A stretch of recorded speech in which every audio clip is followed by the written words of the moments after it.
Chapitre 38. N. Je me suis éloigné et j'ai reculé jusqu'à ce que mon dos touche un grand arbre qui empêchait tout retrait supplémentaire.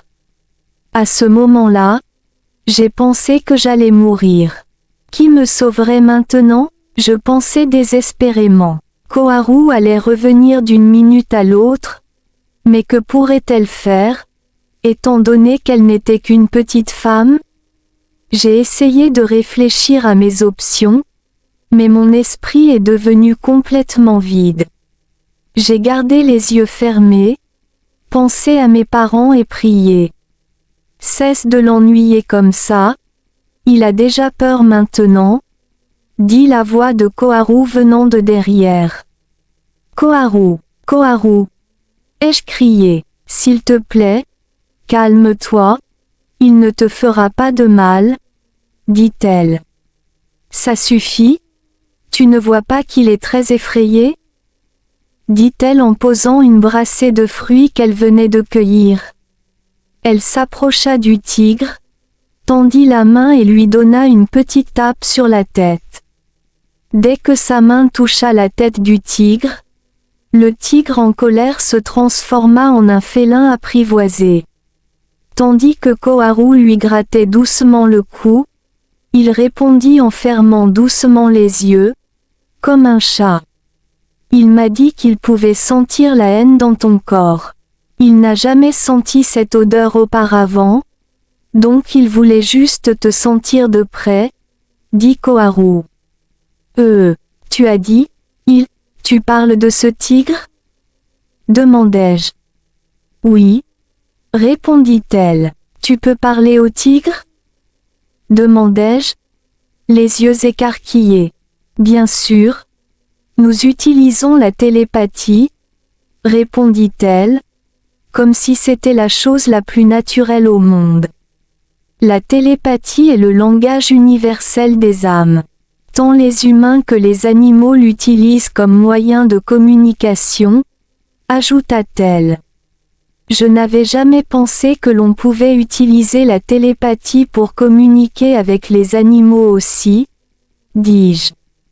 Pas seulement avec les animaux, mais aussi avec les arbres, et avec tout autre être vivant en fait, répondit Koharu. Au début, les humains sur la planète Gaïa utilisaient ce langage de l'âme pour communiquer avec les animaux aussi, dit-elle. Vraiment, tu veux dire nous? Les êtres humains sur Terre? Oui. Mais c'était il y a très longtemps. Mais pourquoi ne pouvons-nous plus le faire maintenant? Demandai-je en observant le tigre qui s'était assis et s'était allongé à côté de Koharu. Ce n'est pas que vous ne pouvez plus le faire, mais plutôt que vous avez oublié comment le faire, répondit-elle. Mangeons maintenant des fruits pour recharger notre énergie avant de reprendre notre voyage. Elle avait collecté de nombreux types de fruits différents. Je n'en connaissais que certains et pouvais identifier les mangues et les raisins. Pour les autres, je n'avais aucune idée de ce qu'ils étaient. Et c'est celui-ci. Elle me tendit un fruit que je ne reconnaissais pas. Comment s'appelle ce fruit? Demandai-je. Nous l'appelons Seiko. Elle essaya de prononcer le nom. J'aime beaucoup. Je le pris et l'examinai. Il avait une grande forme ovale, presque aussi grande qu'une papaye, mais sa peau était dure et avait une couleur noire brillante comme celle du mangoustan. La seule différence était que le fruit unique dans ma main était plus foncé. Lorsque je l'ouvris, son contenu ressemblait à celui du mangoustan mais sa forme était plus longue et les graines étaient molles et blanches. Il appartenait peut-être à la même famille que les mangoustans mais pourrait être une espèce différente. Il était très sucré, juteux et rafraîchissant, et nous étions rassasiés après avoir mangé chacun un fruit. Je pris une grappe de raisin, curieux de savoir s'il aurait un goût différent de ceux de mon monde. Dès la première bouchée, je sentis déjà qu'ils étaient différents, La chair était plus dure et plus sucrée que celle de tout autre raisin que j'avais goûté auparavant. Les raisins ici sont délicieux, dis-je à Koharu. Comment les appelles-tu? Dit-elle avec un sourire doux. Nous les appelons raisins, répondis-je. Ça sonne drôle. Elle rit doucement. Et vous, comment les appelez-vous? Demandai-je en retour. Nous les appelons sulfa, répondit Koharu. Je trouve que ce nom est encore plus drôle, dis-je. Et celui-ci, comment l'appelle-t-on? Demandai-je en prenant une mangue. C'est un sumeena, dit Koharu avec hésitation. Ah, ce nom est joli, répondis-je. Comment l'appelles-tu?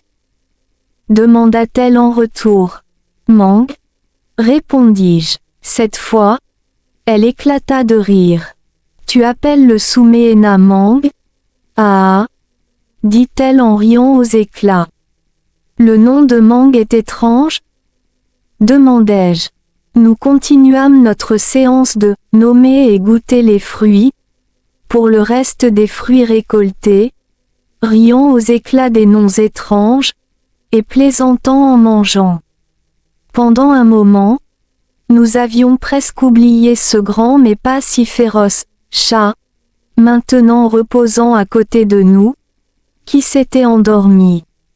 Le regardant me rend curieux. Que mangent les tigres en fait? Chassent-ils pour se nourrir comme ceux de mon monde? Demandai-je. Oui. Ils chassent des cerfs par instinct, répondit Koharu. Ce sont donc des prédateurs?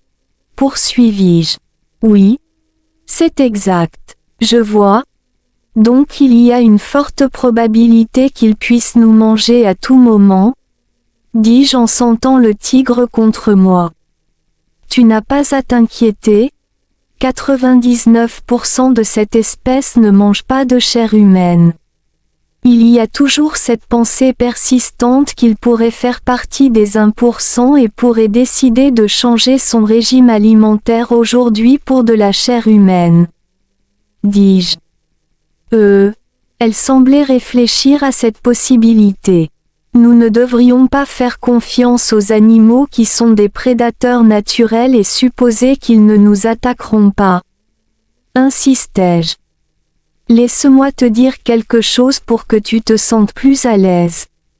Je vais t'expliquer pourquoi ce tigre et d'autres carnivores dans ce monde ne chassent pas les humains, dit-elle en essayant de me calmer. Koharu continua. Lorsque je n'ai pas répondu tout de suite, ce n'est pas que je ne savais pas quoi dire, mais c'est parce que j'étais en train de réorganiser mes pensées et de les transformer en mots pour t'aider à comprendre rationnellement. C'est parce que je sais qu'il est très difficile pour toi de croire et de faire confiance à cette idée. Tim, tout tourne autour de elle, amour, et c'est ce que j'essaie d'expliquer pour que tu comprennes.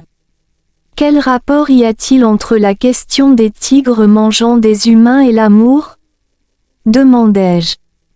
Il s'agit de la réponse à la fréquence, répondit-elle. Oh, là tu vas trop loin, dis-je. Calme-toi d'abord. Si tu veux comprendre ce que je m'apprête à expliquer, tu dois d'abord comprendre ce principe. D'accord? Vas-y, dis-je à contre-cœur. Parmi tous les êtres vivants sur Terre et dans l'univers, les humains sont les plus complexes, continua Koharu. Si tu pouvais inventer un appareil qui mesure la fréquence émise par les gens, tu découvrirais que la fréquence varie d'une personne à l'autre, contrairement aux animaux qui émettent toujours la même fréquence. Il peut y avoir de petites différences entre les différentes sortes d'animaux, mais ce sera toujours similaire au sein de la même espèce. La plupart des animaux émettent une fréquence moyenne, mais certains peuvent émettre une fréquence légèrement plus élevée.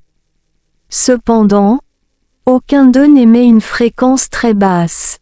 En résumé, Les animaux émettent généralement une fréquence intermédiaire, toujours autour de la médiane et n'atteignant jamais les extrémités les plus élevées ou les plus basses du spectre, poursuivit Koharu.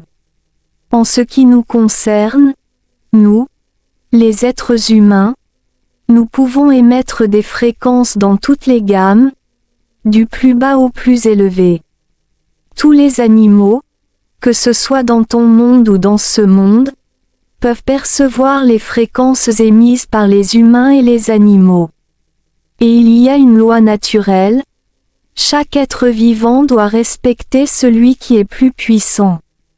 Cette loi est présente dans le comportement fondamental de toutes les formes de vie. Dans l'univers, ici, sur cette planète, chaque être humain émet toujours une fréquence élevée, que nous appelons la fréquence de l'amour.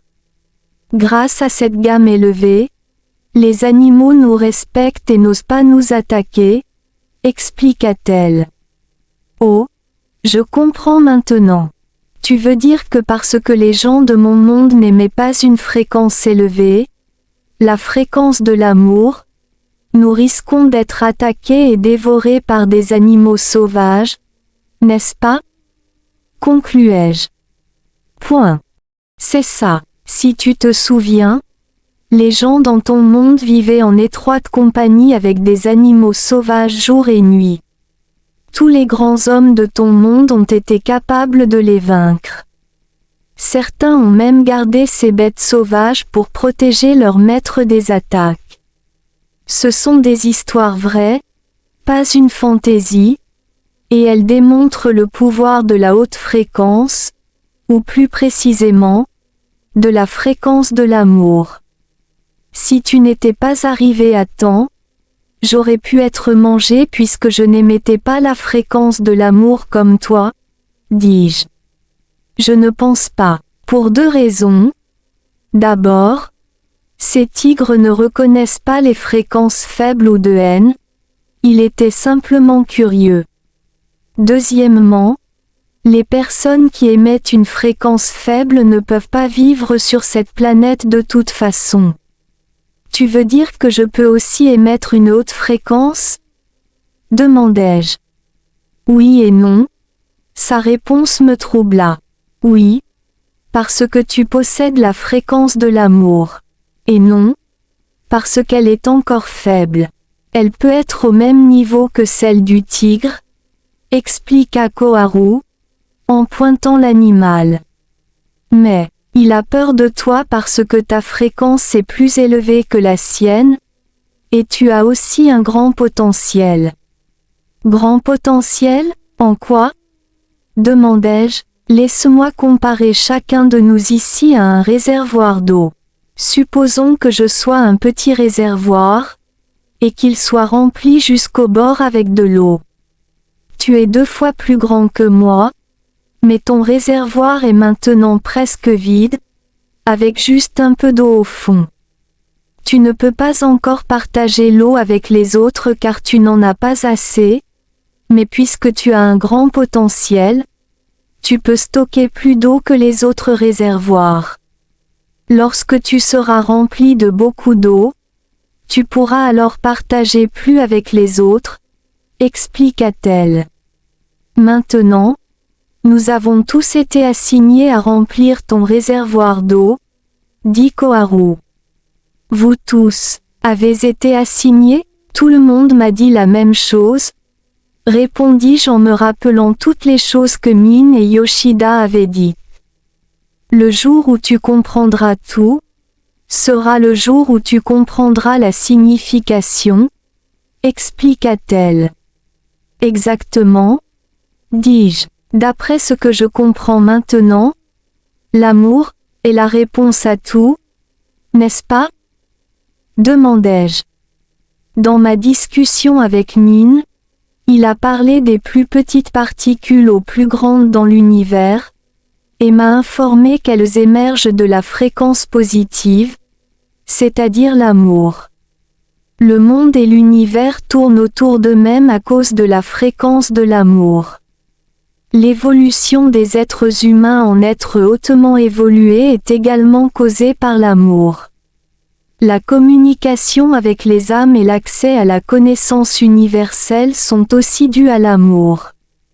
Ta culture de travail sans attendre rien en retour est encore une fois due à l'amour. Même les bêtes sauvages ne nous font pas de mal parce que nous avons la fréquence de l'amour, concluai-je. Maintenant, tu sembles vraiment comprendre.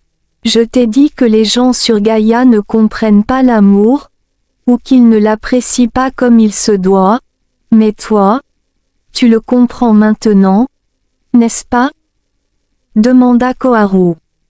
Oui, admis-je. Parmi tous les processus qui créent la fréquence de l'amour, il y en a un que nous confondons souvent et que nous croyons à tort être la même chose, dit-elle en hésitant. Qu'est-ce que c'est, dis-moi? Insistai-je. Le désir sexuel, ou l'amour entre un homme et une femme, répondit Koharu. Que veux-tu dire, si je t'aime et que tu m'aimes aussi? Nous ressentons tous les deux de l'amour et du désir l'un pour l'autre. Dans ce cas, la fréquence de l'amour devrait doubler, non?